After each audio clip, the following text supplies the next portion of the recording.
आणि त्या दिवसभरातल्या राजकीय टॉप 9 बातम्या। अजितदादा बारामतीमधून निवडणूक लढवण्याबाबत संभ्रमात एवढीच कामं करून बारामतीकर वेगळा निर्णय घेतात। एकदा तरी बारामतीकरांना मी सोडून आमदार मिळावा, मग तुलना करा, दादांचं हे वक्तव्य।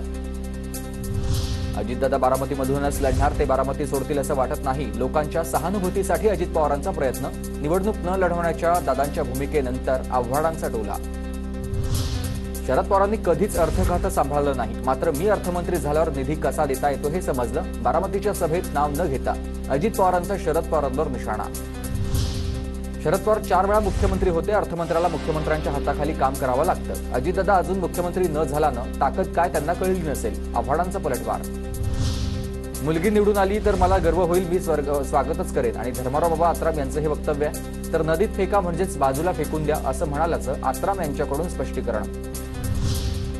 तिसऱ्या आघाडीमधल्या नेत्यांचा आज नुकसान पाहणी दौरा। संभाजीराजे छत्रपती, बच्चू कडू, राजू शेट्टी आणि राजरत्न आंबेडकर या नांदेडच्या हदगाव येथून नुकसान भागाची पाहणी करणार।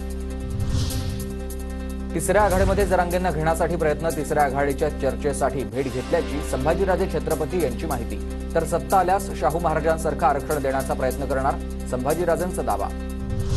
विनोद अग्रवाल हे भाजपमध्ये प्रवेश करणार आहेत, सूत्रांची माहिती। पुन्हा एकदा गोंदिया विधानसभेचं समीकरण बदलणार। उद्धव ठाकरे रविवारी 15 सप्टेंबरला छत्रपती संभाजीनगरच्या दौऱ्यावर संत एकनाथ सहकारी साखर कारखान्याच्या मैदानावर ठाकरेंची सभा होणार। यावेळी चेअरमन सचिन घायाळ ठाकरे गटात प्रवेश करणार।